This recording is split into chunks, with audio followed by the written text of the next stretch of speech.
इस पर recording start हो गया। Okay. So, first of all, good afternoon. I am Ronak, and from now on, I will be teaching you communicative English and business communication. So, let's begin with the first chapter of our syllabus, that is Introduction to Communication. Okay, so let's see.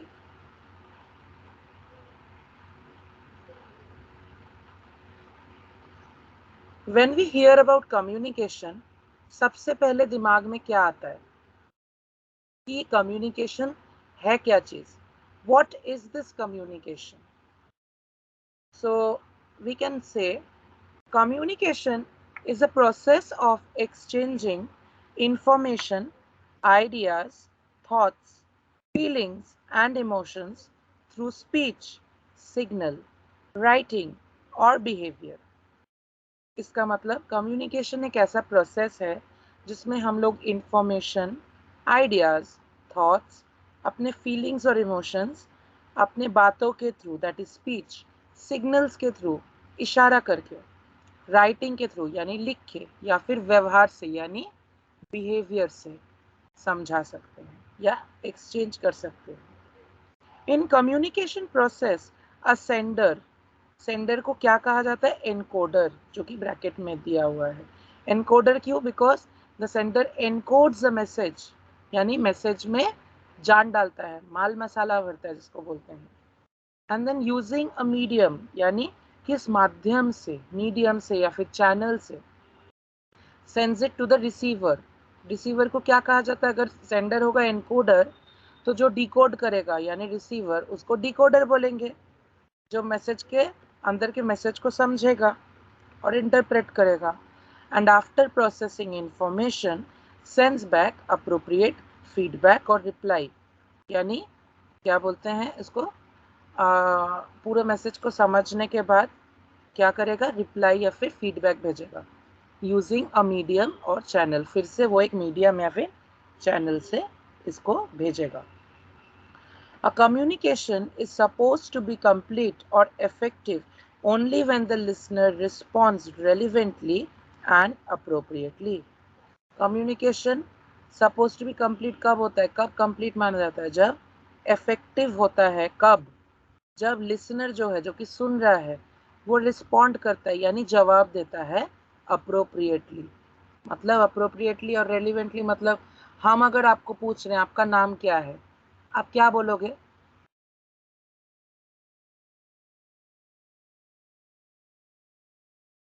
Hello, Rahul. okay, so your name is Rahul. हाँ। When I'm asking you what your name is, what is your name, you're saying Rahul.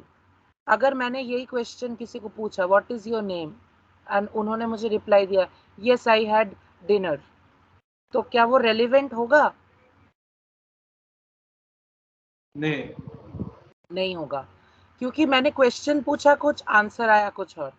तो there has to be relevance and क्या बोलते हैं, appropriately answer देना पड़ेगा। It's not like कि हाँ हाँ मेरा नाम राहुल है, it's not like that. Appropriately एक टोन का, एक व्यवहार का, हर चीज का ध्यान रख के करना होता है। Okay, so this is what communication is.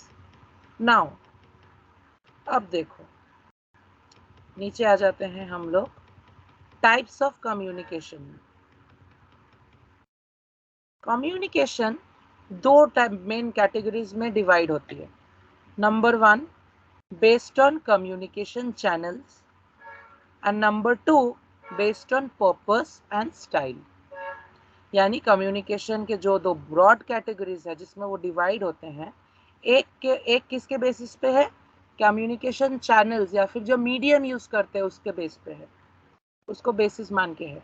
और दूसरा वाला किस पर्पस से या फिर किस स्टाइल में, किस अंदाज में हम लोग कर रहे हैं, उसको बेस करके है।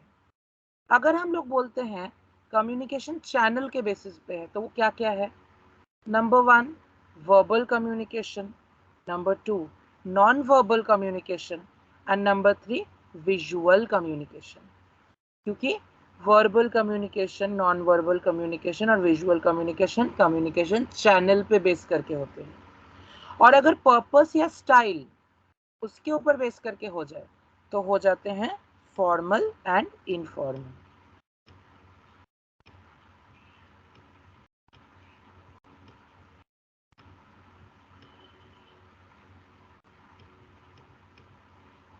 अच्छा, इधर आ जाते हैं, difference between general English and business English.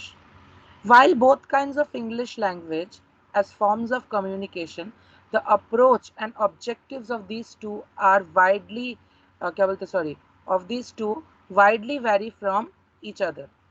तो although ये English same है, लेकिन एक communication करने के लिए है और दूसरा वाला forms of communication के लिए है, जो approach करने के लिए objectives। इसीलिए क्या होता है, इन दोनों का मतलब यूज करने का आधार या फिर बेसिस ही अलग अलग है। The approach for general English learns more on the basic conversational day to day use of words. हम लोग जो डे टू डे मतलब यानी डेली लाइफ में जिस इंग्लिश को यूज करते हैं वो होता है नॉर्मल या फिर जनरल इंग्लिश। लेकिन क्या बोलते हैं, इधर देखो, while business English is a systematic and complex mode of speaking the said language, business English is used in workplaces or offices for business communication. business English क्या होता है, जो business organizations में या work place में use होता है, जो complex form of ये general English होता है, इसलिए ये business English कहा जाता है। Next देखो, the purpose of introducing business English in the foundation course. Oh, sorry.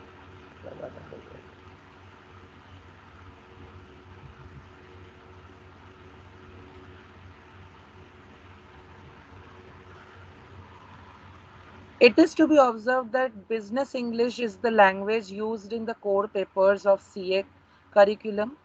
CA या फिर CSET कोई भी curriculum में ये core paper होता है। इसमें अगर आप लोग पास नहीं करते हो तो in general भी पास नहीं होता है, तो this is a very important paper. Being proficient in the language will help you improve and help you understand basically. ये आपको improve करने में भी help करेगा, understanding में भी help करेगा। Better presentation of answers in exams will maximize the score. अगर आपको presentation of answers अच्छा हो जाएगा एग्जाम में तो आपका scores भी बढ़ जाएगा। Hence इसीलिए इसको क्या बोलते हैं, कोई भी कोर्स में डाला गया, CA, CS, CA सबके कोर पेपर्स में बिजनेस इंग्लिश को डाला गया है। अब ये सब छोड़ो, क्यों डाला गया नहीं डाला गया वो बात की बात है। अब हम लोग मेन टॉपिक जो था जिसको हम लोग हट के जा रहे थे उस पे वापस आते हैं। वर्बल कम्युनिकेशन क्या होता है? What is verbal communication? It involves the use of words and languages in delivering the intended message. Through verbal primarily refers to communicating through the spoken medium। मतलब ये जो वर्बल होता है उसका मीनिंग क्या होता है, यूज मतलब कैसे होता है, स्पोकन मीडियम से यानी मुंह से बात करके। While categorizing types of verbal communication, the written and oral forms of communication are both included. लेकिन जब कैटेगराइज करते हैं टाइप्स ऑफ वर्बल कम्युनिकेशन तब रिटन एंड ओरल फॉर्म्स दोनों ही इंक्लूड होते हैं। यहाँ तक अभी तक जो जो बोला मैंने समझ में आया?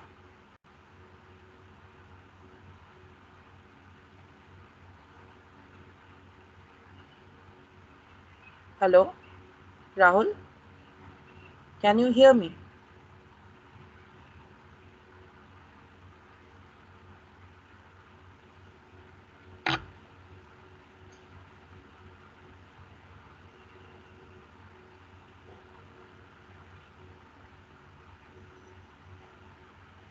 ओके, नेक्स्ट पार्ट देखो, इधर आता है रिटन कम्युनिकेशन। इसके अंदर written communication includes letters and documents, emails, reports, handbooks, brochures, various chat platforms, SMS and any forms of written communication between people।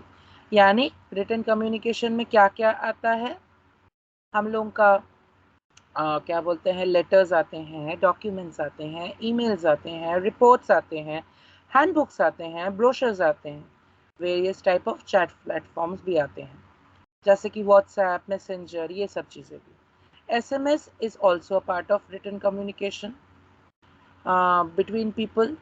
The written form of communication is essential and indispensable form for formal business interactions. मतलब इसको ये बहुत important भी है और इसको हटाया नहीं जा सकता, ऐसा है, which cannot be removed.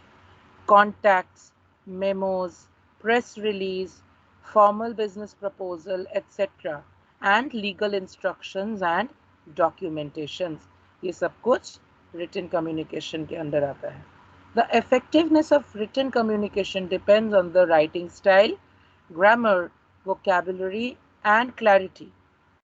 ठीक है, ये सब कुछ क्या बोलते हैं बिजनेस कम्युनिकेशन में रिटन कम्युनिकेशन को इम्पोर्टेंट बना जाता है, जो कि वर्बल कम्युनिकेशन के अंडर आता है. वो क्या क्या चीज़ें हैं, किस स्टाइल में लिख रहे हैं, मैंने करेक्ट ग्रामर यूज़ किया है कि नहीं, मेरा वोकेबुलरी कैसा है, मेरा क्लैरिटी कितना है, कितना क्लियर है. ओके, नेक्स्ट आ जाओ oral communication. Oral communication. Oral communication refers to communication through the spoken word. यानी हम लोग जो बातें करते हैं, the words we speak is all about oral communication. Either face to face, जैसे कि वीडियो कॉल पे भी हो सकता है, जैसे कि हम लोग अभी कर रहे हैं. टेलीफोनिकली यानी ओवर फोन जो होता है, वाया वॉइस चैट के थ्रू. वीडियो कॉन्फ्रेंसिंग, कॉन्फ्रेंस पे वीडियो कॉल करके बहुत सारे लोग एक साथ होते हैं. और एनी अदर मीडियम, जैसे कि आजकल व्हाट्सएप वीडियो कॉल्स वगैरह भी होते हैं, all of those things. Formal medium like lectures, conferences, seminars, meetings and informal conversations, friendly gossips etcetera are a part of oral communication. ये सब कुछ ओरल कम्युनिकेशन का एक पार्ट है. Effectiveness of oral communication depends on clear speech. ये किसका effectiveness किस पे डिपेंड करता है? नंबर 1, clear speech पे, मेरा बात कितना ज़्यादा क्लियर है. and the tone used by the speaker. Speaker किस टोन में बात कर रहा है. Speaking in too high और low volume, कितना ज़ोर से बोल रहे हैं वो या कितना धीरे बोल रहे हैं. और too fast और slow, ज़्यादा जल्दी तो नहीं बोल रहे कि ज़्यादा धीरे धीरे नहीं बोल रहे. Can also impair communication between people. ये भी impair करता है communication लोगों के बीच में. Even non-verbal communication such as body language and visuals, क्या बोलते हैं, cues affect the quantity of interaction among individuals or groups. ये जो body language होता है, मतलब अचानक से हम क्लास में आ रहे हैं, किस टाइप से हम इंटरेस्टेड है कि नहीं वो मेरा बॉडी लैंग्वेज देख के समझ में आ जाएगा. या फिर अगर मान लो मैंने नशा करके हम क्लास में आए हैं, तो वो भी मेरा बॉडी लैंग्वेज देख के समझ में आ जाएगा, है ना. तो वही बात है, विजुअल क्यूज जो होते हैं, विजुअल मतलब जो विजुअली मुझे दिखता है उसी से समझ में आ जाएगा. अब देखो, आई होप इधर तक समझ में आया है. verbal communication is the easiest, fastest and the most successful form of communication. Yet surprisingly, according to research, it comprises of only 7% of all human communication. ये सबसे ज़्यादा easiest and fastest है, लेकिन ये only 7% of all human communication का part है.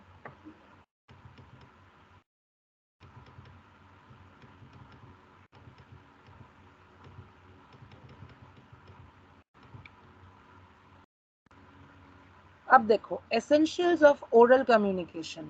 क्या क्या essential है oral communication के लिए? Number 1, pronunciation. pronunciation क्यों? हम किस तरीके से एक वर्ड को प्रोनाउंस कर रहे हैं, प्रोनाउंस कर रहे हैं, जो भी बोलो, तो हम लोगों को प्रोनाउंसिएशन पे ध्यान देना पड़ता है. Number B, listening and conversation. हम कितना मन से, ध्यान से, मन लगा के सुन रहे हैं और कॉन्वर्स कर रहे हैं ऑपोजिट इंसान के साथ. Number 3, spoken grammar. The grammar I am using, okay, the English I am using, वो कितना करेक्ट है. Vocabulary, vocabulary includes all the words, ठीक है, all the words we use, हम लोगों का वोकैबुलरी कितना स्ट्रॉन्ग है. नोटिसिंग लैंग्वेज, जो लैंग्वेज हम लोग नोटिस करते हैं. Last, presentation face to face और वीडियो इंटरव्यू। प्रेजेंटेशंस जो हम प्रोवाइड करते हैं फेस टू फेस या फिर वीडियो इंटरव्यू, सब कुछ मिला के। Okay, according to Adrian Underhill, grammar without pronunciation is like food without taste. यानी ग्रामर प्रॉपर प्रोनाउंसिएशन के बिना होता है खाना जिसका कोई स्वाद नहीं। Pronunciation is a physical activity and not a cognitive activity. ये physical activity है। क्यों? क्योंकि हम लोगों का मुंह हिल रहा है, इसमें जबड़े हिल रहे हैं। Our gums, our teeth, our lips, our tongue, everything is moving. So this is a physical activity and not cognitive. There are muscle buttons, muscle के buttons, कि कैसा muscle कैसे हिलेगा तो फिर हम लोगों का क्या होगा, कैसे वो sound निकलेगा। In the mouth, lungs, breath, lips, tongues, jaw, and voice, and the resulting acoustic impact happens, resulting in acoustic impacts. This is not like grammar or vocabulary, which are mental activities. ये grammar की तरह नहीं है या फिर vocabulary की तरह नहीं है जो mental activity है।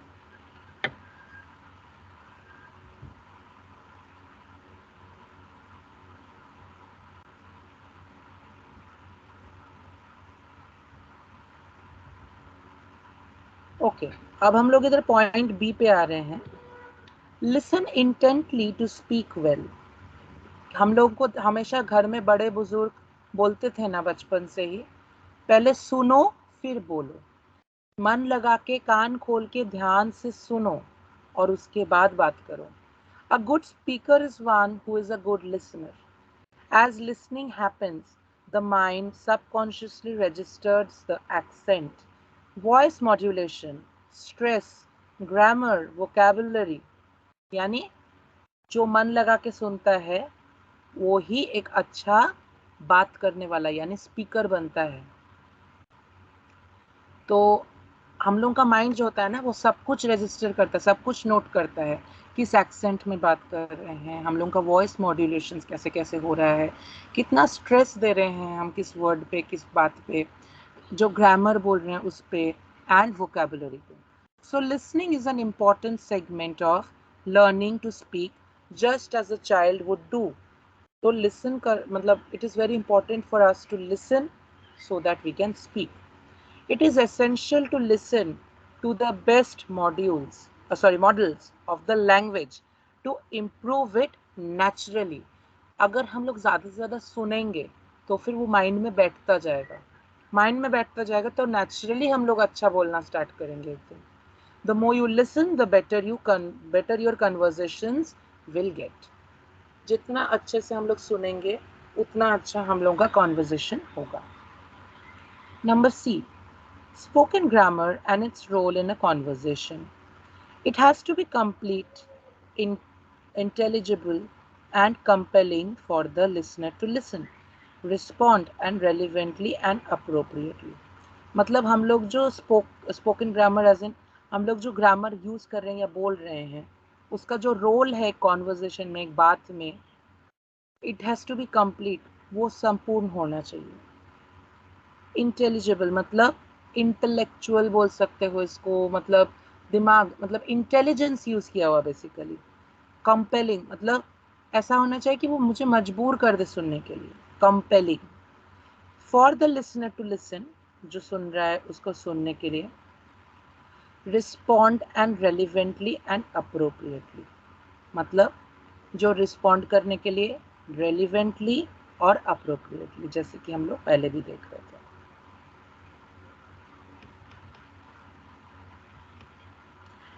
आई होप आपको सब समझ में आ रहा है अभी तक।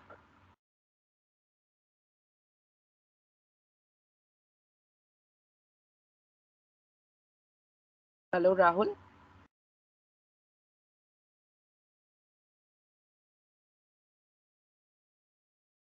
Yes, sir. Okay, note number D, noticing language in order to क्या बोलते हैं, emphasize the need for learners to not only notice and analyze features of spoken grammar but also to produce these features in their own speech. ये जो notice करना होता है क्या बोलते हैं language, in order to emphasise, क्या बोलते हैं एम्फसाइज करना, नीड फॉर लर्नर्स जो सीख रहे हैं, टू नॉट ओनली नोटिस, सिर्फ नोटिस करने के लिए नहीं, एनालाइज करने के लिए फीचर्स किस चीज़ का, स्पोकन ग्रामर का, बट ऑल्सो टू प्रोड्यूस करने के लिए ये फीचर्स उनके खुद के स्पीच में यानी खुद के बातों में। तो ये बहुत इम्पोर्टेंट है। इन पॉइंट्स को हम इन पॉइंट्स को हम करा रहे हैं, इनको आप घर में एक बार गो थ्रू करोगे, समझे ना।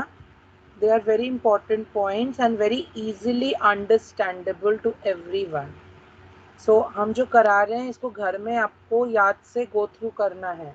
M I clear to you?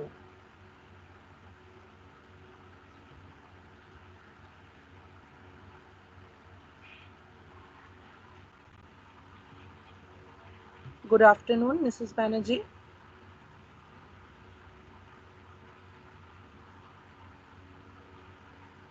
Hello. Hello sir. Okay, good afternoon ma'am. Good afternoon. आज हम लोगों ने स्टार्ट किया है, जैसे कि बोल रहे थे, कम्युनिकेशंस के साथ। तो हम लोग काफ़ी आगे आ चुके हैं। आई होप आपको समझ में आ रहा है। जो पीडीएफ मैंने आप लोगों को भेजा है उसमें जो चैप्टर है बिजनेस कम्युनिकेशन, अभी तक जितना किए हैं आगे भी आप लोग गो थ्रू करेंगे, और जो क्लास में करा रहे हैं, it is my request to everyone कि आप लोग इसको एक बार गो थ्रू कीजिएगा। It is very easy to understand, और हम जैसे करा देंगे आप लोगों को बहुत अच्छे से समझ में भी आएगा। Okay, so let's begin with part 2, non verbal communication. Non-verbal communication is the process of communicating by sender and receiving wordless messages. यानी non-verbal communication क्या होता है? ये एक process होता है communication का by sending and receiving wordless messages. Send करना और receive करना messages, लेकिन किस तरीके से? Wordlessly, बिना words के. These messages can aid verbal communication, मतलब ये verbal communication में help करते हैं. Convey thoughts and feelings contrary to the spoken words or express ideas and emotions on their own. यानी ये क्या करते हैं? ना सिर्फ ये verbal communication में help करते हैं, convey करते हैं हम लोगों का thoughts, यानी हम लोगों के दिमाग में जो thoughts चल रहे हैं उनको दिखाते हैं, उनको बाहर निकाल के लाते हैं. फीलिंग्स, हम लोगों का जो अंदर फीलिंग्स है उनको भी. Contrary to the spoken words, contrary मतलब ऑपोजिट, मतलब मान लीजिए हम बोल रहे हैं कुछ लेकिन मेरे अंदर चल रहा है कुछ और, ये उन चीज़ों को बाहर निकाल के लाते हैं. और express ideas and emotions on their own, हम लोगों के अंदर जो आइडियाज हैं, हम लोगों के इमोशंस हैं, उनको भी एक्सप्रेस करते हैं. Some of the functions of non-verbal communication communication in humans are to क्या बोलते हैं, complement and illustrate, to reinforce and emphasize, to replacement and substitute, to control and regulate, to contradict and denoted message. मतलब हम लोगों का functions क्या है non verbal communications का ह्यूमन बींग्स के लिए? क्या बोलते हैं? कॉम्प्लीमेंट एंड इलस्ट्रेट, मतलब उसका हेल्प लेके आगे बढ़ना और उसको मतलब इलस्ट्रेशंस के थ्रू एक्सप्लेन करना. रीइंफोर्स एंड एम्फसाइज, रीइंफोर्स करना मतलब उसको एक्शन में लाना और उस पर एम्फसिस डालना. रिप्लेस एंड सब्सटीट्यूट, रिप्लेस भी करना पड़े तो रिप्लेस करना है, सब्सटीट्यूट करना पड़े उसको किसी और वर्ड्स के साथ या फिर किसी चीज़ के साथ तो सब्सटीट्यूट भी करना है. कंट्रोल एंड रेगुलेट, कंट्रोल भी करना है और रेगुलेशंस को भी देखना है. Contradict, to contradict the denoted message, जो मैसेज है उसको कॉन्ट्रडिक्ट करना मतलब उसके ऑपोजिट जाके काम करना है, मतलब जो हो रहा है उसको क्लियरली दर्शाना है बेसिकली. अब देखिए इसके parts. Physical non verbal communication, an individual's body language, that is facial expressions, stances, gestures, touches and other physical signals constitute this type of communication. मान लीजिए फिजिकल वर्बल कम्युनिकेशन का एक बहुत इंपॉर्टेंट क्या बोलते हैं पार्ट है फेशियल एक्सप्रेशंस.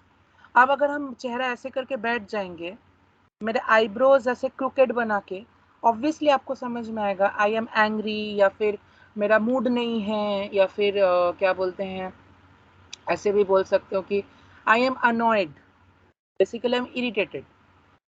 आप अगर जेस्चर्स बोलेंगे, अगर मान लीजिए क्लास में टीचर कभी, जैसे हम लोगों के साथ हमेशा हुआ है, क्लास में टीचर कभी कभी डांटते हैं, उस टाइम पे कुछ बच्चे ऐसे होते हैं जो ओवर स्मार्ट बिहेव करते हैं. वो लोग कैसे करते हैं, ऐसे ऐसे चेहरा बनाते हैं as if I don't care. तो वो फेशियल एक्सप्रेशंस, जेस्चर्स, मान लीजिए अगर आप साइन लैंग्वेज में बात कर रहे हैं, या फिर आपको ऐसे करना है, आप 1 कैसे दिखाओगे, 1. 2 कैसे दिखाओगे, 2. इफ यू आर सेइंग कि all right, everything is all right, I will do this. If I want to say perfect, हम ऐसे करेंगे.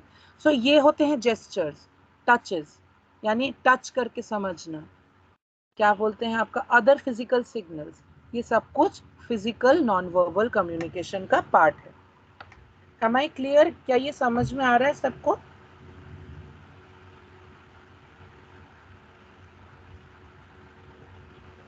हाँ. Okay. Next is paralanguage. The way you say something more than the actual words used reveal the intent of the message. The voice quality, intonation, pitch, stress, tone, and style of speaking communicates approval, interest, or the lack of it. Research estimates that tone of the voice accounts for 38% of all communication. मतलब हम पैरालैंग्वेज का basic meaning है, जो हम बोलना चाहते हैं उससे ज़्यादा इम्पॉर्टेंट है किस तरीके से बोलना. मेरा वॉइस का पिच कितना हाई या लो है, मेरा वॉइस का क्वालिटी कैसा है. अभी हम क्लास ले रहे हैं, मान लीजिए मेरा वॉइस ब्रेक कर करके आ रहा है, तो मेरा वॉइस का क्वालिटी अच्छा नहीं हुआ. फिर मेरा पिच, हम अगर जोर जोर से चिल्लाने लगे, मेरा वॉइस का कितना जोर जोर से हम बात कर रहे हैं उस पिच पे डिपेंड करता है. स्ट्रेस, किसी बात पे हम कितना ज़्यादा स्ट्रेस दे रहे हैं उस पर डिपेंड करता है. टोन, किस टोन में हम बात कर रहे हैं, एम आई क्या बोलते हैं, am I using a soft tone, am I using a harsh tone, उस पर डिपेंड करता है. स्टाइल ऑफ स्पीकिंग, किस धैर्य से, किस तरीके से हम बात कर रहे हैं. कम्युनिकेट्स अप्रूवल, इंटरेस्ट और लैक ऑफ इट. मतलब मुझे इंटरेस्ट है कि नहीं, या मुझे इंटरेस्ट नहीं है बस करना है बोल के कर रहे हैं, वो चीज़ समझा देता है. तो ये होता है पैरालैंग्वेज. हम एक्सप्लेन कर पाए? क्या आप लोगों को समझ में आया?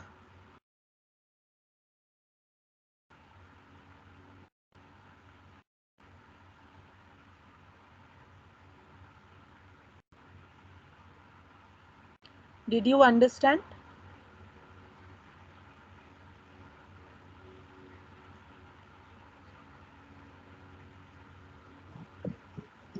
थोड़ा और एक बार ओके पढ़ना चाहिए. ओके. पैरालैंग्वेज फिर से करते हैं. पैरालैंग्वेज क्या होता है, द वे यू से समथिंग, मतलब किस तरीके से हम कोई बात को बोल रहे हैं, more than actual words used, किस तरीके से हम किसी बात को बोल रहे हैं वो ज़्यादा इम्पोर्टेंट हो जाता है कि हम क्या बोल रहे हैं उससे. Reveals the intent of the message, मतलब किस इंटेंशन से बोल रहे हैं या मेरा इंटेंट क्या है, वो चीज़ समझा देता है. इसका क्या क्या पार्ट होता है, मान लीजिए आज क्लास में हम ये चीज़ समझा रहे हैं, मान लीजिए क्लास में हम पैरालैंग्वेज समझा रहे हैं, हम किस तरीके से बोल रहे हैं, यानी मेरा वॉइस का क्वालिटी कैसा है. अगर मान लीजिए मेरा नेटवर्क में इशू हो रहा है और कॉन्स्टेंटली मेरा वॉइस कट कट के ब्रेक होके आ रहा है, तो मेरा वॉइस का क्वालिटी अच्छा नहीं है, तो फिर आपको समझ में नहीं आएगा. तो पैरालैंग्वेज क्या बोल रहा है कि हम जो समझाना चाह रहे हैं उससे ज़्यादा इम्पोर्टेंट क्या हो गया, किस तरीके से कर रहे हैं और वो तरीके में प्रॉब्लम आ रही है. जो मेरा पिच है वो हाई है कि लो है, यानी हम गुस्से में बोल रहे हैं या एक्साइटेड होके बोल रहे हैं, कि हम ऐसे एकदम डाउन होके धीरे धीरे बात कर रहे हैं. स्ट्रेस, किसी चीज पे हम कितना ज्यादा फोकस करके कितना ज्यादा प्रेशर दे रहे हैं, स्ट्रेस दे रहे हैं. The tone of my voice, एक चीज को हम एक्सप्लेन करते हुए मेरा वॉइस का टोन कैसा है, इज इट रिलैक्स्ड और इज इट हाइपर, मैं बुरी तरीके से समझा रहे हैं, अच्छी तरीके से समझा रहे हैं, तो that is tone of the voice. हम लोग बोलते हैं ना कि ठीक से बात कीजिए, यानी अपने टोन को ठीक करना. द स्टाइल ऑफ स्पीकिंग, किस तरीके से हम बात कर रहे हैं, इज इट रिस्पेक्टेबल, यानी रिस्पेक्टफुल है कि नहीं, या फिर हम बहुत गंदी तरीके से बात कर रहे हैं, किस स्टाइल में बात कर रहे हैं, किस ढर्रे में बात कर रहे हैं. कम्युनिकेट्स अप्रूवल, क्या कम्युनिकेट करते हैं, अप्रूवल मेरा. इंटरेस्ट, मुझे इंटरेस्ट है कि नहीं, या फिर लैक ऑफ इट, यानी मुझे शायद उसमें इंटरेस्ट है नहीं.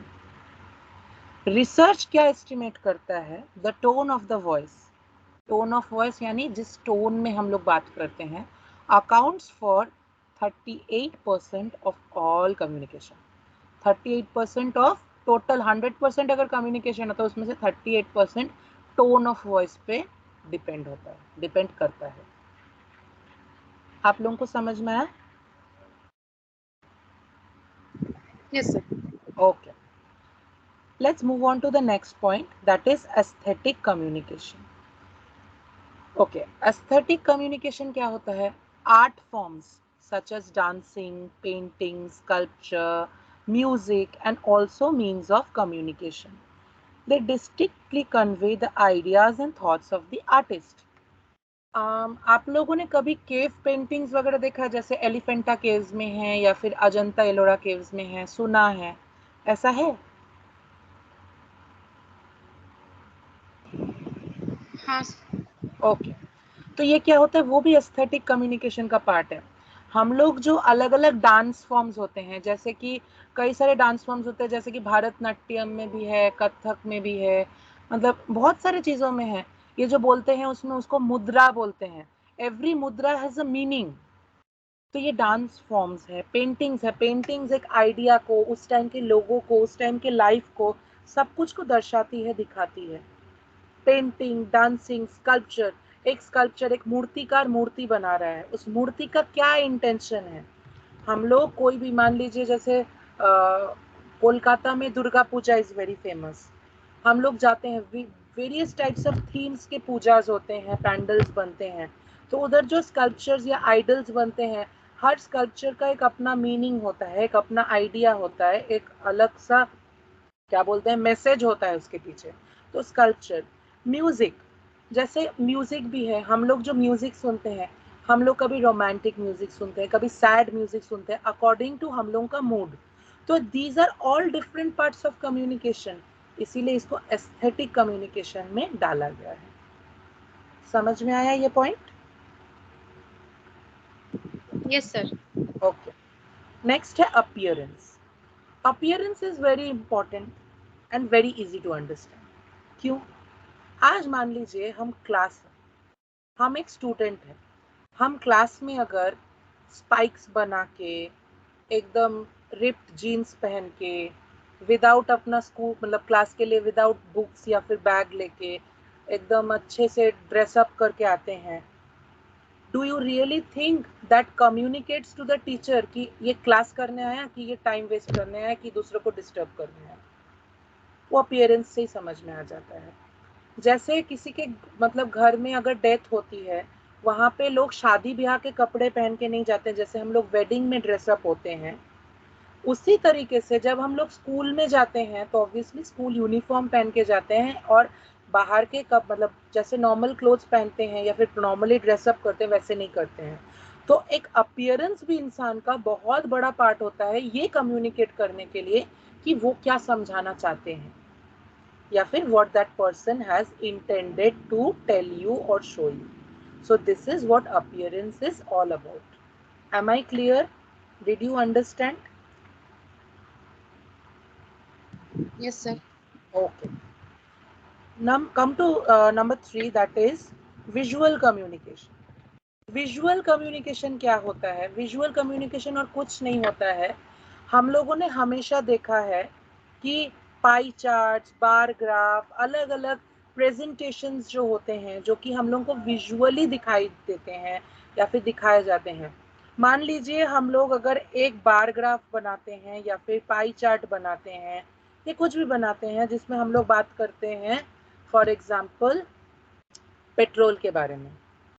हम लोगों का लास्ट 4 साल में पेट्रोल का दाम कितना बढ़ा कितना कम हुआ। मान लीजिए 2000 आज से 4 साल पहले 2018 में पेट्रोल का दाम फॉर एग्जाम्पल वॉज 60 रुपीज। 2019 में उसको मान लेते इट बिकेम क्या बोलते हैं 80 रुपीज। 2019 में बिकम 18 में था कितना 60, 19 में हो गया हम लोग का 80, 2020 में हो गया वो 100, 2021 में वो हो गया मान लीजिए 110 फॉर एग्जाम्पल। तो हर एक बार छोटा या बड़ा होगा, वो जो दिखाई देगा उसी से हम लोगों को समझ में आ जाएगा। ये जो विजुअल कम्युनिकेशन होता है ना, ये दिखने से मतलब सुनने से ज्यादा ये दिखाई देने पे होता है। जैसे इधर इन लोगों ने दिखाया है composition of 38th Parliament of Canada as of May 19, 2005, ये टाइटल है। उसमें देखिए कंजर्वेटिव 98% है यानी नंबर ऑफ मेंबर्स, लेबल यानी क्या बोलते हैं जो कंजर्वेटिव लेबल है, और 98 क्या बोलते हैं इधर quantity of representation of number of members, और एनडीपी है 19। तो क्या बोलते हैं अलग अलग सेक्टर्स में जितने लोग हैं जो है जैसे है हर चीज को लेबल दिया गया।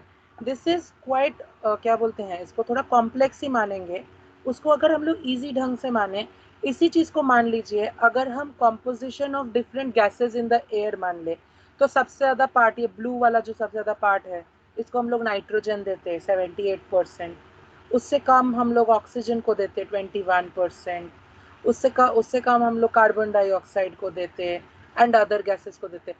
तो ये मोर देन सुनाई देना या बोलना, ये दिखता है, इसीलिए इसको विजुअल कम्युनिकेशन हम लोग कहते हैं। ये अलग अलग बार ग्राफ, पाई चार्ट, अलग अलग ग्राफ्स, लाइन ग्राफ, हर चीज से डिनोट होता है जो कि विजुअली अपीलिंग है और अंडरस्टैंडेबल है। आप लोगों को ये समझ में आया?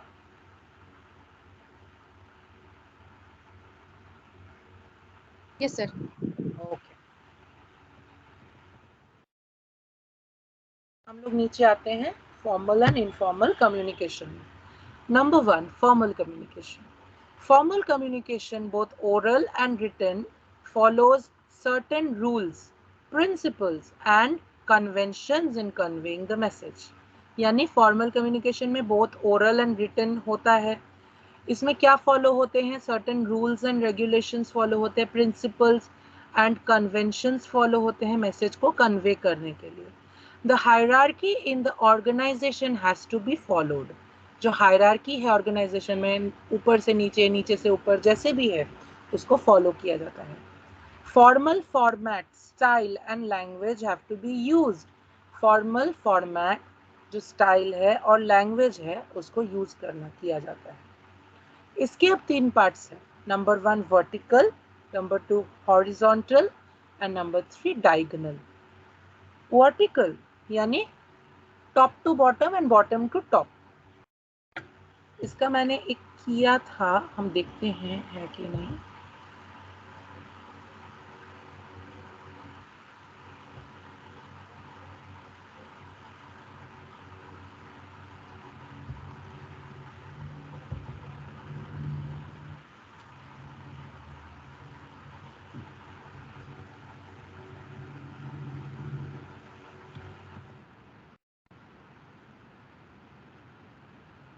ये देखिए, ये जो दिया हुआ है ना, देखिए यही है बेसिकली अपवर्ड एंड डाउनवर्ड जो कम्युनिकेशन कहते हैं इसको, इसी को वर्टिकल कम्युनिकेशन कहते हैं। अच्छा, मान लीजिए हम लोग एग्जांपल लेते हैं एक ऑफिस का या एक ऑर्गेनाइजेशन का। ऊपर कौन रहता है?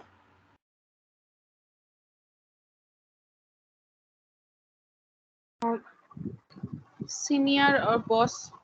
एग्जैक्टली, जो सीनियर होते हैं या फिर बॉस होते हैं। और नीचे कौन रहता है?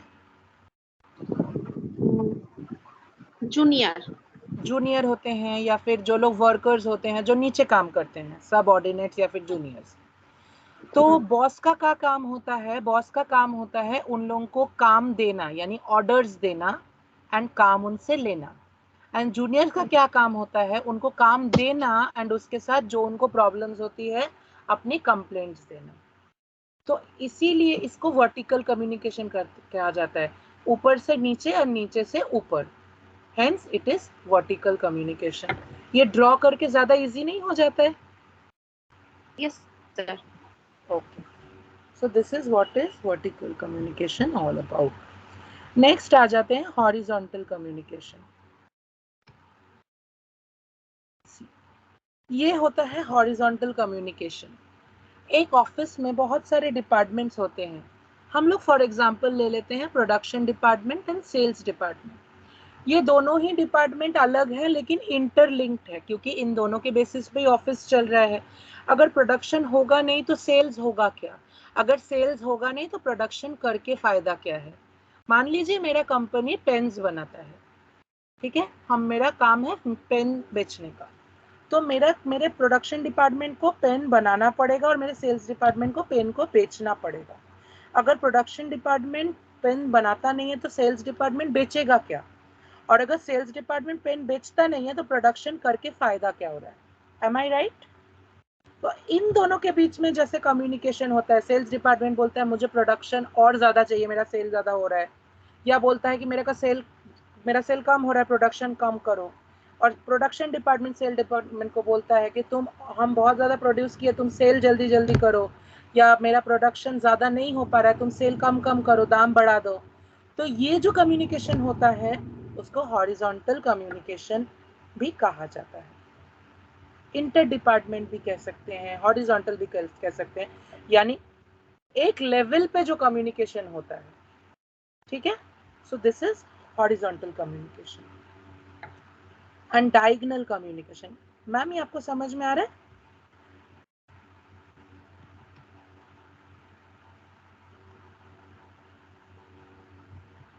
Hello, Hello, sir. Can you understand ma'am? Yes, sir. Okay. Diagonal communication को दूसरे तरीके से, इसका कोई पर्टिकुलर ड्राइंग नहीं बनाते हैं हम लोग, इमेजिन करते हैं सीढ़ियाँ, स्टेयर्स, जिसको हम लोग सीढ़ी बोलते हैं basically. Stairs by stairs, stairs by stairs. सीढ़ी ऊपर से नीचे भी आती है, नीचे से ऊपर भी जाती है, लेकिन साइड वाइज, कभी भी वो सीधा सीधा नहीं चढ़ते हैं, राइट? तो Right, sir. डायगोनल जैसे होता है, एक लेवल पे मान लीजिए स्कूल का एग्जांपल लेते हैं, एक लेवल पे है principal, the top most level. उसके नीचे आते हैं हम लोगों के हेड टीचर, उसके नीचे आते हैं अदर टीचर्स, उसके नीचे आते हैं स्कूल स्टूडेंट्स, और उसके नीचे आते हैं हम लोगों का डी ग्रुप स्टाफ, जो क्लीनिंग वगैरह ये सब कुछ करते हैं। आज मान लीजिए प्रिंसिपल ने ऑर्डर दिया कि कल कोई हॉलीडे रहेगा स्कूल में, क्योंकि स्कूल में फॉर एग्जांपल कुछ काम होगा। तो सबसे पहले वो इन्फॉर्म करेंगे अपने नीचे के लेवल यानी हेड टीचर को, हेड टीचर उसको कन्वे करेंगे अदर टीचर्स को, टीचर्स जाके कन्वे करेंगे उसको स्टूडेंट्स को एंड अदर स्टाफ को। तो ऐसे करके ही नोटिस आता है और डायगोनली कम्युनिकेशन आगे फॉलो होता है। एंड इसी स्टेयर वाइज जिस कम्युनिकेशन को हम लोग बोलते हैं डायगोनली जो होता है, एक सीढ़ी की तरह, जस्ट लाइक स्टेयर्स, उसको हम लोग डायगोनल कम्युनिकेशन बोलते हैं। Did you understand? Yes, sir. Okay.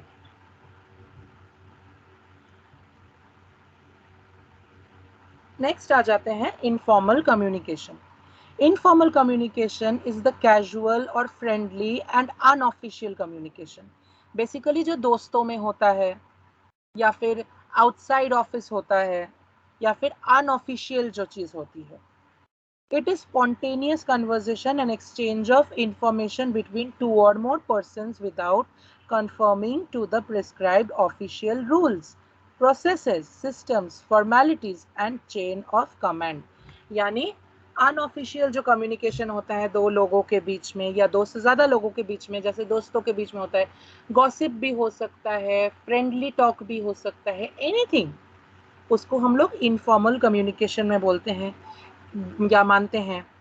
उसमें कुछ ऑफिस का कुछ इंक्लूड नहीं होता है, ऑफिस के सिस्टम्स नहीं होते हैं, कमांड्स नहीं होते हैं, प्रोसेसेस नहीं होते हैं। सो यही होता है इनफॉर्मल कम्युनिकेशन। समझ में आया? Yes, sir. Okay.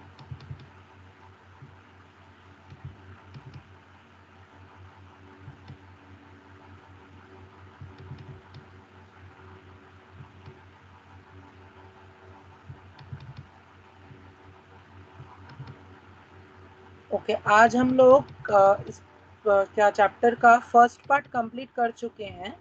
Next day हम लोग इस चैप्टर का सेकेंड पार्ट चालू करेंगे, जो कि है नेटवर्क इन कम्युनिकेशन। तो आज हम लोग इसको इधर तक ही रखेंगे, जिससे हम लोगों को इतना समझ में आए। अब हम लोगों का सबका होमवर्क क्या होगा? फर्स्ट थिंग कि हम लोग घर में इसको एक बार गो थ्रू करेंगे, जो पीडीएफ भेजा है उस पीडीएफ को गो थ्रू करना है, नंबर 1।